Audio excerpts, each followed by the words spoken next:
we are going to look at a bit of a debacle going on with Flea Mortals, the MCDM monster book. If you're unfamiliar, MCDM, that's Matt Colville's company. They have put out, I think this is technically their third major book release, because they had Kingdoms and Warfare and Kingdoms and Keeps or something like that. They had two other books that I've heard nothing but good things about. There was some hiccups in the printing process and stuff. But that is the thing with Kickstarter.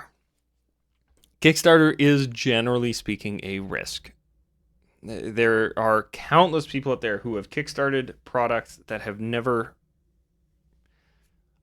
become available. And once the money's gone, it becomes really hard to get a refund on. So you do always take a risk when you back one of these programs in a Kickstarter. So what's going on with Flea Mortals? Well, Flea Mortals, like I said, Matt Colville, great YouTube channel, runs the Running the Game series that he just really has good advice for DMs. Highly recommend it. But he has started putting out these books, and Flea Mortals is the latest one. Now, if you haven't, I highly recommend checking out the preview PDF for it. It's really good and convinced me, yeah, I'm going to back this Kickstarter. And I knew going in, like I said, that there are some risks involved. You are buying a product that is not finished yet. There are no reviews out for it. The ink has not hit the page yet. There are risks. And those have come a bit to fruition for some people, or at least the negative side of the risks. Now, thankfully, they covered their butt on a little bit of the risks. So the first big issue that has popped up for me before I started looking at the other issue is the shipping. Shipping on these has been ridiculous. Now, that's a bit out of their control. There's not a lot they can do. When they first put this Kickstarter out, we weren't in the peak of the pandemic, but we were in peak supply chain falling apart, and shipping became super duper expensive, and it never really came down. So they didn't want to quote what the shipping was. So on all of these, shipping is not included. Makes sense. But it ended up being quite a bit more than most people, including myself, were expecting. Now, if I go on Amazon, which Amazon has completely dissolved the concept of how expensive shipping actually is. It's honestly one of Amazon's biggest strengths is their logistics. It's the reason they've kind of dominated over a lot of other companies because, yeah, shipping a book is super expensive. My mom used to ship books back and forth between her and her sisters because then they could like finish reading a book. Oh, you should read this one. And they would send like 5 or 6 books in like a box to each other. They don't do that anymore, not because they don't read books, but because it's so expensive to ship them that it's cheaper for them to say, hey, you should just go buy this book. That is where we're at when it comes to shipping. So I paid $70 American and $45 shipping American to have this sent to Canada. That's a lot. Like I said, I can get a D&D book proper through Amazon, and it'll be cheaper than the shipping I paid to get this. But that is the thing. When it comes to Kickstarter, it's not the early access thing on like Steam or whatever other platforms are out there that let you do the early access thing. There, you're usually getting access to the game early, and you save a bit of money because you're helping the developer finish the game. That's sort of the trade-off that you get when you pay for early access on a video game, is generally speaking, you're getting the product ahead of time. It's going to be buggy. You're helping beta test it a little bit for them, but you shouldn't do that unless you really support the game. Or sometimes it saves you a bit of money, right? I did the early access for Solasta, the D&D RPG. Really good game. And yeah, it was cheaper. I think for the first year, the early access I paid for was cheaper than buying the game outright. And now it's been on sale a bunch and stuff, which is fine. But yeah, in this case, when it comes to Kickstarter, I think a lot of people were expecting it to end up being cheaper-ish than buying the final product. And that's very seldom the case for physical products from what I have seen, which is why they tend to throw in other stuff, right? There's add-ons and other cool things that you can do. And the add-ons, again, they're almost always more expensive than just buying them outright. But you support them. That's the idea. You spend extra money to help get the product made. That's what Kickstarter is supposed to be, generally speaking, is like, hey, we want to make this product, give us money so that we can make this product. Vox Machina is another example. They made one of the biggest Kickstarters, I think the biggest Kickstarter that's ever been done was the Vox Machina TV series. And you didn't get like a copy of it in the end. You got the series made, and then you could go watch it on Amazon. But they never explicitly said in the Kickstarter, like they kind of saved their butts there. But they weren't planning on doing like a here's your physical DVD kind of thing for it. Anyway, I digress. So they said shipping, outlandish, etc. But then they've ran into another issue. On these, like I said, there is a risk inherently when you do a Kickstarter. And one of those risks is that things change. Now, like I said, they put risks right down here.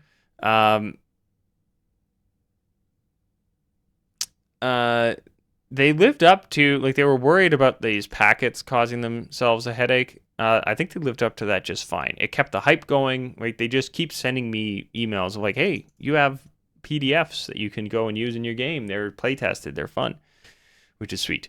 So they made that work. But the problem they ran into, and this has happened in so many Kickstarters, is the stretch goals. How many times has a video game put a stretch goal on their campaign and they screw that up because they have too many stretch goals? They underestimate how much the original product is going to cost to make, and then they can't actually live up to those stretch goals. That's not exactly what's happening here, thankfully. It's a little wonky, but they're kind of making the best out of a bad situation that, in my opinion, they kind of created, but we'll get to that. So they passed the first stretch goal. Cool. They added rival adventurers. All right. Lairs and hordes. This is the problem one. Now, the big one, I guess, for some people is they broke the $2 million mark. So they're going to eventually do this streaming campaign for funsies here. They said similar, like Vox Machina did this, like the Critical Role cast went to like a haunted house and they did some unrelated one-shots and stuff to just add more and more stretch goals to their thing. So that's fine. I don't care about that one. This one, they were going to add lairs and hordes. So quite a bit of the creatures in the book that they have, this new monster manual, they can have their own lair. And that has, like they said, treasure hordes, has maps, encounters, there's lair actions for some of the bosses and things like that. That then, if you have the lair designed as a DM, it's kind of nice because it's like, oh, I don't even have to design this lair for this boss that I've given a name to and made like the big bad for this current session or arc or whatever. Super handy. And they hit 1 million, easy, right? They're in the $2 million mark for this Kickstarter campaign. And they say right here, this is actually quite a bit of extra content. Very true. So it may turn into its own book that you would get along with your new monster book. Herein lies the problem. Two things. One is they underestimated how much it would cost to add all of this content to a book in terms of printing.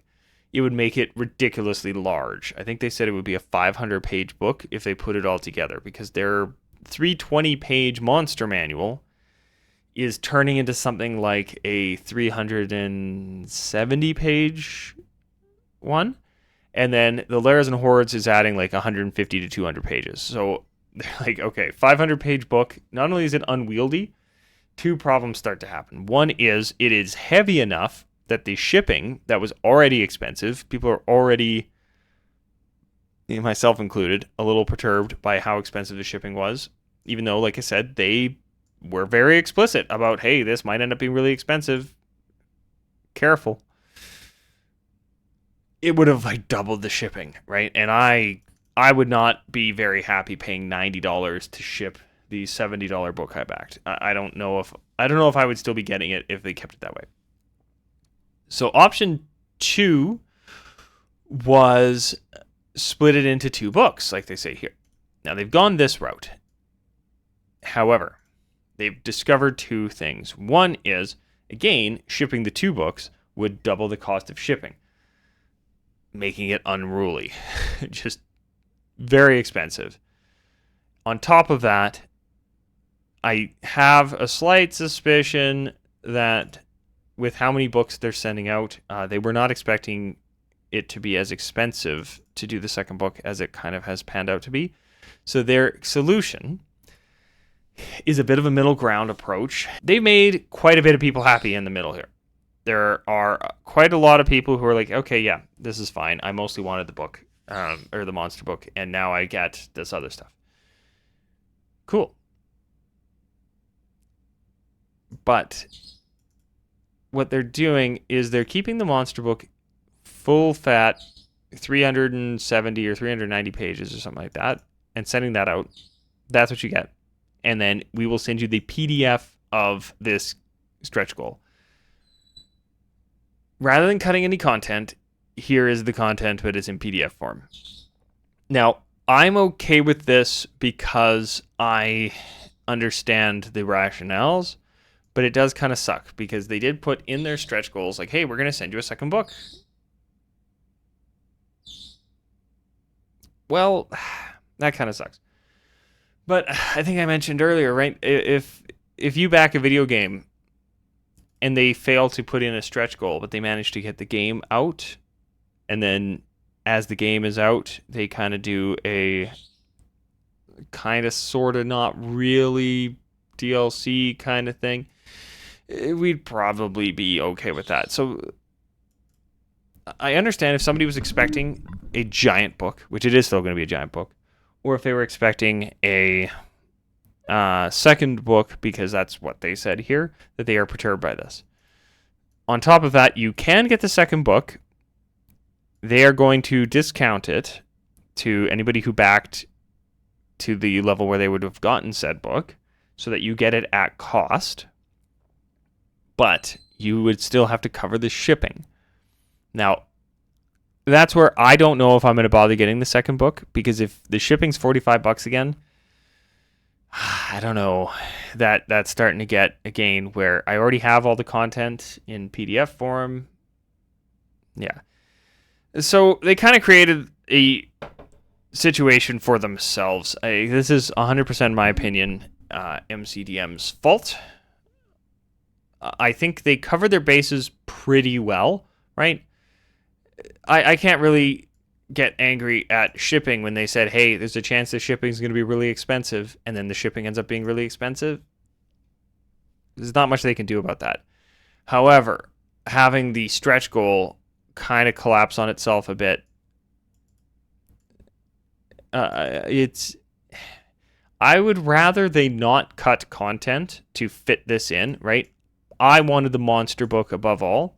I'd rather have the monster book be complete and then have the Layers and Hordes as a secondary thing, whether it be a book or a PDF, then have them chop stuff out of this book. However, they knew how much content this would make, And they knew that the original book was going to be 320 plus pages. If you know that ahead of time, they should have looked into this a bit closer, in my opinion. So I still probably consider this a good solution for a problem that they created. Now, I like Matt Colville. I will continue to watch his videos. I will, if he does another book that I have interest in, this isn't going to leave too sour of a taste in my mouth, but I will just be prepared for those shipping costs, because that's the big thing that hit me. But I do understand, if you backed this and you are annoyed at these changes, I get it. Your distaste is justified in my eyes, but here's the other big thing, and one of the other reasons why I'm not too finger waggy and angry about this. As far as I have seen, anybody who has asked for a refund is getting it. That to me is a big deal, right? Because it's not so much if you have an issue, it's how you handle the issue that tends to matter in the end. And I think this is a good solution that they've come up with, where it's like, hey guys, we screwed up a bit, though they're trying to make it sound like they didn't, which is a bit annoying. And why? Okay, this is my other annoyance. I gotta point this out. Why did you make this post for backers only when everything else was just available to the public?